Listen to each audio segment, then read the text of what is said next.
Hello students, my name is Prakash Kaswa and welcome to back my YouTube channel. मैं आज आपके सामने लेके आया हूँ जो अपना टॉपिक है वो है कैसेट। जो कैसेट क्या होती है, ये क्या फंक्शन करती है, क्या काम में आती है, ये किससे मिलके बनी होती है, ये सारी चीज़ें इसके बारे में अपन पढ़ेंगे। तो अपन चलते हैं अपने टॉपिक की तरफ। देखिए कैसेट जो होती है अपनी, ये कैसेट क्या होती है, तो अपन मोस्टली अपन देख सकते हैं कि अपन जो एक्सरे करने के लिए जो काम में लेते हैं, जो मोस्टली अपने काम में आता है वो होता है कैसेट। इन कैसेट के बिना अपनी फिल्म एक्सपोज नहीं हो सकती।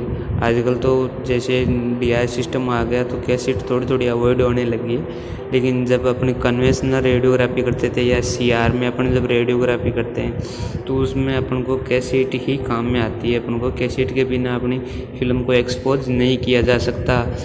अब अपन देखते हैं कि कैसेट क्या होती है। जो कैसेट जो होती है वो आपको पता है कि प्लास्टिक की बनी होती है और उसको रिजिड होल्डर होती है, क्योंकि उसमें कठोर होती है और उसमें लाइट प्रूफ होती है, क्योंकि लाइट उसमें जा नहीं सकती। तो अपन इसकी एक डेफिनेशन बना के बताते हैं कि अपन इसकी जैसे देखें कि मोस्टली इसकी डेफिनेशन क्या बन सकती है। तो अपन देखते हैं इसकी डेफिनेशन कि it is a light proof rigid holder that contains screen and films and used to reduce the exposure by almost 1/5 with screen। देखिए अब ये क्या कहना चाहता है कि it is a light proof. एक तो ये अपन को पता चल गया कि एक लाइट प्रूफ होती है, यानी ये लाइट प्रूफ होती है, इसमें लाइट इंटर नहीं कर सकती। इसमें रिजिड होती है। रिजिड का मतलब होता है कि कठोर। अब कठोर अपन इसमें हार्ड भी यूज़ ले सकते थे, लेकिन रिजिड इसलिए यूज़ लिया क्योंकि क्या होता है कि इसमें जो अपन देखते हैं कि जो अपन मोस्टली एक लोहा होता है तो उसको अपन मोड़ देते तो मुड़ जाता, वापस सीधा कर देते तो सीधा हो जाता है। इस रिजिड का मतलब होता है कि एक बार अपन उसको मोड़ दिया तो टूट जाएगा लेकिन वापस सीधा नहीं होएगा, तो उसको अपन बोलते हैं रिजिड। होल्डर यानी कैसेट को होल्ड करके रखती है, पकड़ के रखती है उसके अंदर। और कंटेन स्क्रीन एंड फिल्म्स, यानी वो स्क्रीन और फिल्म के द्वारा मिलके बनी होती है, यानी उसमें स्क्रीन होती है, फिल्म होती है। एंड इसको जो अपन यूज क्यों करते हैं, इसके यूज़ करते हैं कि अपन को जो एक्सपोजर होता है अपन का पेशेंट का वो रिड्यूस करने के लिए। अब कैसेट से रिड्यूस कैसे हो पाएगा, तो कैसेट से रिड्यूस एक्सपोजर ऐसे हो पाएगा क्योंकि उसमें अपन काम में ले रहे हैं इंटेंसिफाइंग स्क्रीन। इंटेंसिफाइंग स्क्रीन क्या करती है कि एक्सरे को लाइट फोटोन में कन्वर्ट करती है, यानी कि जैसे अपने पास एक एक्सरे फोटोन आया तो उसको 2 या 3 या 4 लाइट फोटोन में कन्वर्ट कर देगी। तो अपन का कितना, जहाँ पे अपन को 100 kbp देना था वहाँ पे अपन को 50 kbp देने की ज़रूरत पड़ेगी, क्योंकि आधे से ज़्यादा क्या करती थी वो लाइट फोटोन में कन्वर्ट कर देती है अपनी स्क्रीन। इसलिए अपन ये क्या करती है 1/5 उसको कम कर देती है, रिड्यूस कर देती है अपने एक्सपोजर को। अब देखते हैं कि इसका कॉन्स्ट्रक्शन क्या होता है या स्ट्रक्चर क्या होता है इसका। जो स्ट्रक्चर देखते हैं अपन, तो स्ट्रक्चर में अपने पास आता है कि जो अपनी जो कैसेट होती है वो मोस्टली अपने पास 6 लेयर यानी 6 लेयर की बनी होती है, जिसपे अपनी फर्स्ट जो लेयर होती है उसको अपन first layer, second layer, third layer, fourth layer और फिफ्थ लेयर और सिक्स्थ लेयर हम इनको नाम देते थे। तो जो अपनी फर्स्ट लेयर जो होती है वो बनी होती है प्लास्टिक और एल्यूमिनियम की, और जो दूसरी लेयर होती है उसको बोलते हैं अपन फ्रंट इंटेंसिफाइंग स्क्रीन, क्योंकि अपनी कैसेट में 2 प्रकार की इंटेंसिफाइंग स्क्रीन पाई जाती है। तो एक फ्रंट हो गया और एक बैक हो गया, 2 इंटेंसिफाइंग स्क्रीन होती है। इन दोनों के बीच में होती है अपनी एक्सरे फिल्म। फिर 5वीं लेयर जो होती है अपनी फेल्ट पैडिंग, और 6th लेयर जो होती है वो होता है बैग हेवी मेटल कवर। अब अपन देखते हैं आगे की तरफ। अब अपन देखते हैं कि अपनी जो लेयर होती है कैसेट की, जैसे फर्स्ट लेयर होती है, इसकी अपन डेफिनेशन कैसे लिखेंगे। तो अपनी जो फर्स्ट लेयर जो होती है वो होती है कि this layer is consist of plastic और एल्यूमिनियम और carbon fibres, it's made up of low atomic numbers material so less absorb XLS. ये क्या होते हैं, जो अपनी फर्स्ट लेयर होती है वो क्या करते हैं, अपने पास ऐसी लेयर होनी चाहिए कि खाली वो डस्ट या अपनी लाइट से ही उसमें अपनी मदद करे, यानी उसको लाइट प्रूफ कर दे, यानी उसमें लाइट को एंटर ना होने दे, डस्ट को एंटर ना होने दे। बाकी ऐसा भी नहीं होना चाहिए मटेरियल कि वो एक्सरे को भी एंटर ना होने दे। इसलिए अपने पास ऐसा मटेरियल होने चाहिए जो क्या करे कि एक्सरे को तो एंटर होने दे, बाकी को एंटर ना होने दे। तो ऐसे लेयर अपन क्या करेंगे, जो लो एटॉमिक नंबर का मटेरियल होगा उससे अपन इसको बनाएंगे, ताकि क्या होगी कि वो कम रेडिएशन को रोक पाएगी और रेडिएशन को आगे भेज देगी। जो अपन कार्बन फाइबर जो होता है मोस्टली ये अपने सबसे लो एटॉमिक नंबर होता है, या प्लास्टिक जो होती है उससे क्या होता है कि अपन इसको बना देते हैं, जिससे क्या हो कि ये लेस एब्जॉर्ब रेडिएशन करे। फिर है सेकेंडरी, जिसको अपन बोलते हैं फ्रंट इंटेंसिफाइंग स्क्रीन। स्क्रीन अपने पास दो होती है। तो जो स्क्रीन इंटेंसिफाइंग स्क्रीन का काम क्या होता है कि वो क्या करती है कि अपने जो लाइट फोटोन, जो एक्सरे फोटोन है उनको लाइट फोटोन में कन्वर्ट करने का काम करती है। इसका एक मोस्टली काम यही होता है। तो अपन देखते हैं कि this layer is produce fluorescence so light is emit, यानी इसके के अंदर क्या करता है, ये लेयर क्या करती है, फ्लोरोसेंस प्रोड्यूस करती है, जिससे क्या होता है कि अपनी लाइट एमिट होती है। और जो इंटेंसिफाइंग स्क्रीन है ये जो अपनी बन के जिससे मिलकर बनी होती है, वो अपने पास कई प्रकार के मटेरियल्स होते हैं, जैसे कि अपने देखते हैं कि कैल्शियम टंगस्टेड हो गया, बेरियम फ्लोरोक्लोराइड हो गया, गैडोलिनियम ऑक्सीसल्फाइड हो गया, बेरियम प्लेटिनम साइनाइड हो गया। ये काफ़ी चीज़ें हैं अपने पास जिससे क्या है कि मिलकर ये बनी होती है। देखते हैं अपनी थर्ड लेयर। जो थर्ड लेयर जो होती है वो अपनी होती है एक्सरे फिल्म। एक्सरे फिल्म में क्या होती है कि this is the plastic layer which is consist AgBr ions we idea the film in cassette load in the film cassette। यानी ये क्या करती है, ये जो लेयर होती है ये क्या होती है कि अपनी प्लास्टिक की लेयर बनी होती है, और जिस प्लास्टिक लेयर में क्या होता है कि अपने AgBr ions पाए जाते हैं, जो क्या करते हैं अपन को उसको लोड करते हैं कैसेट में। The radiographer take the radiograph on the film, और जो रेडियोग्राफर जो रेडियोग्राफ लेगा यानी जो एक्सरे लेगा वो इसी फिल्म पे लेगा। फोर्थ लेयर है कि अपन मोस्टली क्या करते हैं कि फिल्म को अपन डीपली प्रूव नहीं करें, मतलब डीपली इसका अपन अध्ययन नहीं कर रहे अभी अपन ऊपर का देख रहे हैं कि इसका क्या काम होता है। फिर फोर्थ लेयर होती है अपनी बैक इंटेंसिफाइंग स्क्रीन। तो it is the layer produce the fluorescence and expose the back part of the X-ray film. अब अपन को यहाँ पे दो इंटेंसिफाइंग स्क्रीन लगाने की क्या ज़रूरत पड़ी, क्योंकि अपनी जो फिल्म होती है वो दोनों तरफ से एक्सपोज होती है, यानी कि अपन वो डबल कोटेड फिल्म होती है। तो अपन जो एक्सरे होते हैं वो ऊपर से आते हैं। अब क्या होता है कि जो ऊपर का पार्ट होता है वो एक्सपोज हो जाता है। तो अब कई बार ये कि नीचे का पार्ट भी अपना एक्सपोज करना होता है, लेकिन वो नहीं हो पाता। तो अपन क्या करते हैं, बैक इंटेंसिफाइंग स्क्रीन लगा देते हैं, यानी कुछ जो एक्सरे फर्स्ट इंटेंसिफाइंग स्क्रीन से निकल के जाएंगे वो सेकंड पे जाएंगे, यानी कि बैक इंटेंसिफाइंग स्क्रीन पे जाएंगे। फिर वो क्या करते हैं कि उनको लाइट प्रोड्यूस करेगी और उनको वापस फिल्म की तरफ भेज देगी, और उससे क्या होगी, फिल्म दोनों तरफ से एक्सपोज हो जाएगी। फिर पांचवा है अपना फेल्ट पैडिंग। फेल्ट पैडिंग किसको बोलते हैं, फेल्ट पैडिंग बोलते हैं कि एक ऐसा सबस्टेंस, फोम जैसा सबस्टेंस जो क्या करे किसी चीज़ को ब्रेक होने से बचाए या अपन को फिजिकल डैमेज से अपने बचाए। तो ये फिजिकल डैमेज किसका डैमेज होता है, किसको बचाता है, it is the keep the tight contact of film and the screen. यानी ये क्या करती है, इसका एक मोस्टली जो काम होता है वो होता है कि ये को टाइट कांटेक्ट में रखती है फिल्म और स्क्रीन को। It is contain of form like substance. जो ये बन के मिला होता है वो एक फॉर्म जैसे सब्सटेंस होता है, जिससे क्या होता है कि कोई ब्रेकेबल भी नहीं होता ये, और ये क्या है कि अपना प्रोटेक्ट कर सकता है और अपनी फिल्म और स्क्रीन के कॉम्बिनेशन को बनाए रखता है। This layer is not present in X-ray cassette the blurring on the film. यानी क्या होता है कि ये जब ये लेयर नहीं होगी तो क्या होगी कि अपने जो स्क्रीन और फिल्म का जो कांटेक्ट है वो अच्छे से नहीं रह पाएगा। अच्छे से नहीं रह पाएगा तो क्या होगा, ब्लरिंग आ जाएगी, यानी वो हिलेगी तो ब्लरिंग आ जाएगी, तो अपना एक्सरे जो होगा वो अच्छा नहीं आएगा। फिर अपने सिक्स्थ लेयर हो गया, it is the made up of high atomic number. अब यह ज़रूरी था कि अपन को जो लास्ट लेयर होती है वो अपन को हाई एटॉमिक नंबर को बनाना ज़रूरी है। क्यों? क्योंकि this is the absorb back scatter X-rays. यानी जो अपने पास जो एक्सरे आते हैं वो कई बार होते हैं कि सारे एक्सरे एब्जॉर्ब नहीं कर पाते फिल्म, तो वो आगे की तरफ चले जाते हैं। तो वो क्या है कि वो पेशेंट को ना लगे या वो कुछ हार्मफुल ना हो, इसके लिए क्या करते हैं अपन हाई एटॉमिक नंबर का लास्ट पार्ट बना देते हैं। वो क्या करती है, इनको एब्जॉर्ब कर लेती है और इसके डेड होने से भी बचाती है और बाहर जाने से भी बचाती है, जिससे क्या वर्कर और पेशेंट की दोनों की सेफ्टी होती है इसमें। अब देखते हैं कि अपने पास जो कैसेट होती है वो कितनी टाइप की होती है। तो अपने पास कई प्रकार की कैसेट्स होती है जो अपन यूज लेते हैं, जिसमें से फर्स्ट होती है जो अपनी होती है कर्व्ड कैसेट।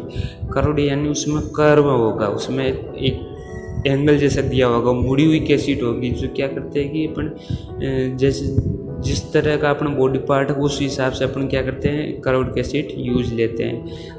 तो अपन इसके डेफिनेशन देखते हैं। The curved cassette is the type of cassette we use the to manage anatomical position according to body parts we use the curved cassette. यानी अपन क्या करते हैं, जो कर्व्ड कैसेट होती है वो एक कैसेट का ही टाइप है, और जो इसको अपन क्या करते हैं, इसको एनाटॉमिकल पोजीशन को मैनेज करने के लिए अपन इसका उपयोग करते हैं। कौन सी एनाटॉमिकल पोजीशन, जो अपनी बॉडी की जो भी होती है अकॉर्डिंग टू बॉडी पार्ट के हिसाब से अपन क्या करते हैं, एनाटॉमिकल पोजीशन इससे ठीक करते हैं। तो अपन जैसे एक एग्जांपल देख लेते हैं। Due to AP view of the knee we use curved cassette knee in bend position. यदि अपने क्या होगा, जो नी जॉइंट होगा, मान लो एक अपना नी जॉइंट है, नी जॉइंट पर अपन प्लास्टर चढ़ा हुआ है और तो उसको क्या है कि वो मुड़ी हुई स्थिति में। अब मान लो उसको अपन सीधा नहीं कर सकते, अब सीधा नहीं कर सकते तो फिर क्या होगा, या कुछ के ऐसा फ्रैक्चर है कि उसको सीधा करना अपन को सही नहीं है उसके लिए, तो अपन उसको सीधा नहीं कर सकते। तो फिर उसके अपन जो ये नॉर्मल जो कैसेट होती है वो अपन यूज़ नहीं ले सकते, तो अपन उसके जो नी के नीचे क्या लगा देंगे, ये अपन कर्व्ड कैसेट लगा देंगे, जिससे क्या होगा कि उसका एक्सरे अच्छे से आ जाएगा। अब अपन देखते हैं कैसेट विथ फिल्म चेंजर। दूसरा जो कैसेट का टाइप है वो है कैसेट विथ फिल्म चेंजर। एक ऐसी कैसेट होगी जिसके साथ फिल्में भी एक साथ चेंज होती रहेंगी। अब इतनी एक साथ फिल्में चेंज करने की अपन ज़रूरत कहाँ पड़ती है, तो ये इसकी ज़रूरत अपन मैं बोलता हूँ कि इसको मेरे को एंजियोग्राफी में ज़रूरत पड़ेगी, क्योंकि अपन जो पुराने ज़माने में या अपन जो मोस्टली आजकल तो क्या डिजिटल आ गया, लेकिन जब पहले एंजियोग्राफी की जाती थी तो उसमें भी कैसेट ही यूज़ ली जाती थी, कैसेट और फिल्म। तो एंजियोग्राफी में अपन को लाइव इमेज देखनी होती है, तो उसको बार बार जैसे रेडियोग्राफर चेंज करेगा तो उसमें अपनी जो कैसेट होगी या वो कॉन्ट्रास्ट होगा वो तो पहले चला जाएगा, ऊपर कैसेट बाद में लगाने से उसे क्या अपन को अच्छे से स्टडी नहीं कर पाएंगे। तो उस स्थिति में क्या होती है कि अपने पास जो पेशेंट की टेबल होती है यानी एक्सरे टेबल होती है, उसके नीचे 2 खाने बने होते हैं। तो क्या होता है, एक खाने में अपन क्या करते हैं, कैसेटों के अंदर क्या डाल देते हैं, कई सारी कैसेट्स में फिल्म डाल के और उन फिल्मों कैसेटों को उस टेबल के नीचे रख देते हैं। और दूसरी तरफ एक खाना होता है जो होता है खाली। अब जैसे फर्स्ट से क्या होगा कि इसमें अपन जो सारी जिस तरफ अपन ने कैसेटें रखी है उस तरफ क्या है, एक ऐसा सिस्टम होगा कि वो जैसे एक्सपोज होगा तुरंत उसको एक्सपोज कैसेट को दूसरे खाने में डाल देगी और दूसरी कैसेट जो वो ऑटोमेटिक ऊपर आ जाएगी। तो ऐसे कर करके अपन जैसे जैसे एक्सपोज करते जाएंगे वैसे वैसे क्या होता है कि कैसेटें ऑटोमेटिक चेंजर होती जाएगी। जैसे अपन देखते हैं कि इधर जो कई सारी कैसेट जमा रखी है, फिर ये कैसेट्स क्या होते हैं, ऊपर की कैसेट उस तरफ जाएगी, उस तरफ एक्सपोज होके फिर नीचे की तरफ चली जाएगी। और जो ये पेशेंट काउच है उधर पेशेंट है, तो आप इस तरह से देख सकते हो। तो इसमें अपन यूज़ करते हैं, देखो इसकी अपन डेफिनेशन देखते हैं कि cassette with film changer is known as angiography cassette, यानी इसको अपन एंजियोग्राफी कैसेट भी बोल सकते हैं। 1 by 1 more cassette are placed under the patient couch, so during the exposure immediately change the next cassette। Next cassette change करने के लिए अपन को क्या करते हैं कि इससे इमीडिएटली अपन चेंज कर सकते हैं, क्योंकि उस पर एक पे एक ऐसे करके कई सारी कैसेट्स रखी होती है पेशेंट के काउच के नीचे। In this cassette the back part is made up of high atomic number metals so that the X-ray can not come to next cassette during exposure. यानी अब कई सारे अपन कैसेटें रख दी। अब जैसे मान लो अपन कैसेट का नीचे का पार्ट है जो अपन उसको हाई एटॉमिक का नहीं बनाएंगे तो क्या होगा, एक्सरे एक कैसेट से दूसरे कैसेट में जा सकती है और उसको ख़राब कर सकती है। तो अपन क्या करते हैं, जो नीचे का पार्ट होता है उसको अपन क्या कर देते हैं, हाई एटॉमिक नंबर का बना देता है, जिससे क्या कि एक्सरे नेक्स्ट कैसेट में पार नहीं हो पाती। तीसरा टाइप जो है वो है कैसेट विथ फोटो टाइमर, यानी एक ऐसी कैसेट होगी जिसमें टाइमर लगा होगा। टाइमर कैसे लगा होगा कि आप नीचे देखते हो, पेशेंट के नीचे देखो एक साइड में कंट्रोल कंसोल दिया गया है, दूसरी साइड में है फोटो सेंसिटिव एलिमेंट्स इसमें जो लगाए हुए हैं। ऊपर पेशेंट है, पेशेंट काउच है। तो अपने क्या करेंगे, जैसे ही अपन को मान लो अपने इसमें टाइमर सेट कर देंगे कि इतने टाइम तक ही अपनी एक्सरेज जानी चाहिए, इससे ज़्यादा अपन को पेशेंट को एक्सरेज नहीं देनी है। तो उसमें अपन ने मशीन में टाइमर सेट कर दी। अपन जैसे एक्सपोज करेंगे, जितनी रेडिएशन अपन ने वहाँ पे एक्सपोज में सेट की थी उतना एक्सपोजर पेशेंट को लगेगा। तुरंत ये क्या है, फोटो सेंसिटिव होती है। जो फोटो सेंसिटिव हो जाते हैं ऐसे एलिमेंट्स होते हैं, ये क्या करते हैं, तुरंत कंट्रोल कंसोल पे से ये वायर से जुड़े हुए होते और तुरंत कंट्रोल कंसोल को वो ऑफ कर देते, कैसेट को ऑटोमेटिकली अपनी उसको मशीन को ऑफ कर देते हैं। तो इसकी डेफिनेशन देखते हैं। When film have get enough exposure then they automatically switch get off. यानी अपनी फिल्म जो होगी अपन को जितना एक्सपोजर चाहिए उतना एक्सपोजर दे देगी, उसके बाद क्या ऑटोमेटिकली स्विच ऑफ हो जाएंगे पेशेंट उसके मशीन के। फिर जो फोर्थ अपना जो टाइप होता है ग्रिडेड कैसेट, यानी ऐसी कैसेट जिसमें ग्रिड भी लगा होगा। ऐसी कैसेट अपन कहाँ यूज़ लेते हैं, अब नीचे जो अपने जो मेन एक्सरे रूम होता है, एक्सरे रूम में क्या होता है कि अपने टेबल के नीचे अपनी लगी होती है ग्रिड। लेकिन क्या होता है कि जब अपन आईसीयू में बेड साइड एक्सरे करते हैं तो उसमें भी क्या होते हैं, स्कैटर्ड तो उसमें भी हो सकती है। तो उस स्कैटर्ड को रोकने के लिए अपन को क्या चाहिए, ग्रिड चाहिए। अब ग्रिड वहाँ पे टेबल अवेलेबल नहीं है, तो अपनी क्या करेंगे, उसमें अपनी कैसेट पे ही ग्रिड लगा देंगे, जिससे क्या हो गया कि जो स्कैटर्ड रेडिएशन होगी वो कम से कम होएगी अपनी इसमें। तो अपने इसकी डेफिनेशन देखते हैं कि these cassettes are use in mobile X-ray unit, these are heavy and expensive. एक तो इसको अपन कम यूज़ करते हैं क्योंकि एक तो हैवी होती है और एक्सपेंसिव होती है, भारी भी होती है और महंगी भी होती है। तो इसका क्या है, इसका मोस्टली कम यूज़ किया जाता है। फिर है फ्लेक्सिबल कैसेट, यानी फ्लेक्सिबल नाम से पता चल रहा है कि फ्लेक्सिबल होगी, यानी किसी भी दिशा में इसको अपन मोड़ सकते हैं। तो ऐसी कैसेट कहाँ यूज़ करेंगे अपन, तो ऐसी कैसेट कहाँ की, ज़्यादातर ऐसी कैसेट्स अपन इंडस्ट्रियल एरिया में यूज़ की जाती है, जहाँ पे पाइपलाइन जैसे पेट्रोलियम पाइपलाइन या गैस पाइपलाइन की लीकेज वगैरह ऐसे चीज़ें देखने के लिए अपन क्या करते हैं, इसका उपयोग करते हैं। तो the flexible cassette is flexible so rounded in all direction, this cassette is used in industries. आया समझ में। फिर है सिक्स्थ है अपना rare earth cassette. Rare earth cassette यानी ये कैसेट ऐसे मटेरियल्स की बनी होती है जो क्या होती है, अपने अर्थ में रेयर पाए जाते हैं, यानी कम मात्रा में पाए जाते हैं। तो these cassettes are similar to normal cassettes. ये जो कैसेट होती है वो एक तरह से नॉर्मल कैसेट की तरह ही होती है। The difference in the material of intensifying screen, यानी इसमें जो डिफरेंस होता है वो होता है कि अपने जो इंटेंसिफाइंग स्क्रीन यूज़ लेते हैं इन कैसेट्स में, वो क्या होता है कि उसमें जो मटेरियल होता है इंटेंसिफाइंग स्क्रीन में वो क्या करता है, थोड़ा सा डिफरेंस रहता है इसमें। अब देखो अपने पास अब होती है कि पैसे अपन केयर कैसे करें कैसेट की। कैसेट तो है अपने पास, अपन यूज़ कर रहे हैं, लेकिन उसकी केयर करनी भी तो आनी चाहिए, नहीं तो अब आगे क्या कर पाएंगे अपन। आगे वो थोड़े दिन चलेगी, फिर नई कैसेट लानी पड़ेगी। और जो कैसेट मैं बता दूँ आपको कि कैसेट की जो कीमत होती है वो बहुत ज़्यादा होती है, समथिंग 45 से 50-60 हज़ार की एक कैसेट होती है। तो क्या करते हैं कि अपन रोज़ रोज़ उसको डैमेज नहीं कर सकते, तो डैमेज होने से बचाने के लिए अपन को क्या करनी पड़ेगी, उसकी केयर करनी पड़ेगी। तो केयर में अपन को क्या क्या करना पड़ेगा, देखो एक तो avoid is the rough handling, यानी रफ हैंडलिंग से अवॉइड करना है, यानी उसको जो हैंडल कर रहे हैं अपन वो रफली नहीं करनी है, अपन को अच्छे से हैंडल करना है उसको, जिससे क्या होगी वो डैमेज ना हो। रेगुलर इंस्पेक्शन, रेगुलर उसको चेक करते रहे खोलने में, और कि कहीं दिक्कत तो नहीं है, कहीं डस्ट तो नहीं जमा हो गई, कोई और तो कुछ दिक्कत तो नहीं आ रही, इंटेंसिफाइंग स्क्रीन ब्रेक तो नहीं हो गई। रोज़ उसकी क्या करनी है, रेगुलर उसकी इंस्पेक्शन करनी है। फिर है रेगुलर वॉश विथ स्प्रेट, यानी उसको रेगुलर साफ करते रहना स्प्रेट की मदद से, जिससे क्या होगी जो डस्ट वगैरह होगी वो हट जाएगी, और जो कीटाणु वगैरह वो भी हट जाएंगे।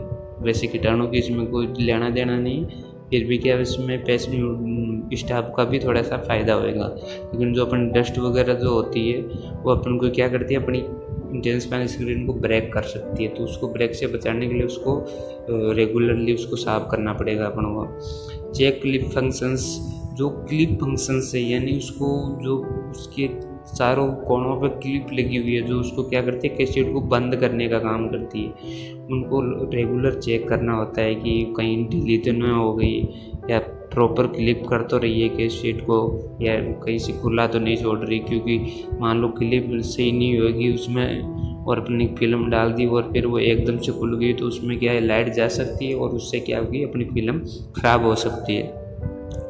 फिर check of for light proof, एक प्रॉपर अपन को लाइट प्रूफ की भी चेक करते रहना कि लाइट प्रूफ है कि नहीं, इसमें कोई दिक्कत तो नहीं आ रही, इसमें कहीं से लाइट तो एंटर नहीं कर रही। फिर है check whether felt do not tear, tear का मतलब होता है फटना, वैसे आंसू होते हैं लेकिन यहाँ पे होता है फटना, यानी कि अपना जो फेल्ट बेडिंग होता है वो कहीं से फटा उटा तो नहीं है, उसको रोज़ एक बार चेक करते रहना चाहिए। अब अपन देखते हैं कि इम्पोर्टेंस ऑफ कैसेट, कैसेट की क्या क्या इम्पोर्टेंस है, क्या क्या विशेषताएं, क्या क्या है इसके इम्पोर्टेंस, वो अपन पढ़ेंगे। तो जो अपना फर्स्ट जो इम्पोर्टेंस होगा वो होगा कि the cassette maintain the contact of film and screen. जो कैसेट का मेन काम जो होता है वो क्या होता है कि फिल्म को और स्क्रीन को कांटेक्ट में रखने का काम करती है, क्योंकि यही मोस्टली उसका वर्क होता है, क्योंकि जो इंटेंस स्क्रीन होगी वही अपनी फिल्म को एक्सपोज करेगी, तो उन दोनों को कॉम्बिनेशन में रखने का काम अपनी कैसेट करेगी। और जो कैसेट होती है वो protect the film from light, यानी अपनी फिल्म होती है उसको लाइट से भी प्रोटेक्ट करती है अपनी cassette. Cassette protect the intensifying screen from physical damage, यानी जो कैसेट होती है वो अपन को अपने इंटेंसिफाइंग स्क्रीन को फिजिकल डैमेज से भी प्रोटेक्ट करती है। फिजिकल डैमेज यानी बाहरी डैमेज से भी करती है, जैसे कि अपनी हाथ की फिंगरप्रिंट हो गई, या अपन से गिर गई, छूट गई और हो गई, या उसमें स्क्रैचेज आ गए, ये सारी चीज़ें। फोर्थ है we use intensifying screen in cassette so reduce the exposure, यानी अपन जो कैसेट यूज़ कर रहे हैं तो इंटेंसिफाइंग स्क्रीन भी उसमें यूज़ करेंगे, क्योंकि वो कैसेट के अंदर ही बह जाती है। तो इंटेंसिफाइंग स्क्रीन यूज़ करने से क्या होगा कि अपना जो एक्सपोजर होगा वो रिड्यूस हो जाता है, जिससे क्या कि पेशेंट डोज कम हो जाती है और अपने पेशेंट को कम डोज लगती है। अब अपन देखते हैं करेक्टरिस्टिक्स ऑफ कैसेट, कैसेट के क्या क्या करेक्टरिस्टिक्स होने चाहिए। तो अपन फर्स्ट देखते हैं कि इट शुड लाइट वेट, यानी क्या होनी चाहिए, हल्की होनी चाहिए। रोबस्ट स्ट्रक्चर, जो स्ट्रक्चर होता है वो मजबूत होना चाहिए, अच्छा होना चाहिए। Easy of operation, so click should be easily operable, ये अपन काम में लेने के लिए इजीली ऑपरेबल होनी चाहिए, इसमें कोई दिक्कत नहीं होनी चाहिए खोलने में, बंद करने में। और फिर राउंडेड कॉर्नर्स एंड स्मूथ, जो इसके कॉर्नर होते हैं वो राउंडेड होने चाहिए, क्योंकि अपन राउंडेड होंगे तो ही अपने क्या होगा, काम में आएंगे। जैसे शार्प कर दिया तो क्या होगा, अपने जो स्टाफ को डैमेज होने का खतरा रहता है, उसके फिजिकल डैमेज भी हो सकता है। तो कॉर्नर जो होते हैं वो होते हैं राउंडेड होने चाहिए और स्मूथ होने चाहिए, मजबूत होनी चाहिए। और नॉन कोरोसिव का मतलब होता है कि उसमें कोई भी जंग जैसी चीज़ें नहीं होनी, जंग नहीं लगनी चाहिए। फिर अपन फंक्शन ऑफ द कैसेट, यानी कैसेट कैसे फंक्शन करती है, क्या होता है इसमें ऐसा। तो इसमें देखो, इसमें सारी चीज़ें बताई गई है कि अपने जो एक्सिल ट्यूब से क्या होगी, अपनी रेडिएशन निकलेगी और अपने बॉडी पार्ट को पार करेगी। बॉडी पार्ट को पार करने के बाद फर्स्ट लेयर में जाएगी कैसेट की, फिर फ्रंट इंटेंसिफाइंग स्क्रीन में जाएगी, इंटेंसिफाइंग स्क्रीन इसको लाइट में कन्वर्ट करेगी, वो फिर एक्सिल फिल्म पे जाएगी। कुछ जो रेडिएशन है वो अपने बैक इंटेंसिफाइंग स्क्रीन पे जाएंगे, वो उसको लाइट में कन्वर्ट करेंगे और फिल्म को एक्सपोज कर देगी। फिर उसके बाद में फेल्ट बेडिंग है, जो क्या करेगी, अपनी इनको कॉम्बिनेशन अच्छा रखेगी फिल्म का और कैसेट का, सॉरी इसका इंटेंसिफाइंग स्क्रीन का। फिर bag heavy metal cover, bag heavy metal cover क्या करता है कि ये रेडिएशन को कम करता है। तो अपन देखा कि रेडिएशन कहाँ कहाँ कैसे कैसे जाएगी, फेल्ट बेडिंग पे जाएगी, फिर बैग हेवी मेटल कवर पे जाएगी, ये क्या कर लेगी, इसको वहीं पे एब्जॉर्ब कर लेगी। तो ये चीज़ें जो मैंने बताई है इसमें अपन ने लिख दिया है। अब देखो मैं समझा देता हूँ। The x-ray produce from the x-ray tube and beam of x-ray pass through the body part को पास करेगी। Then the beam x-rays passing through the body parts strike to the first plastic और aluminium layer of the cassette, यानी cassette की first layer से वो क्या करेगी, strike करेगी।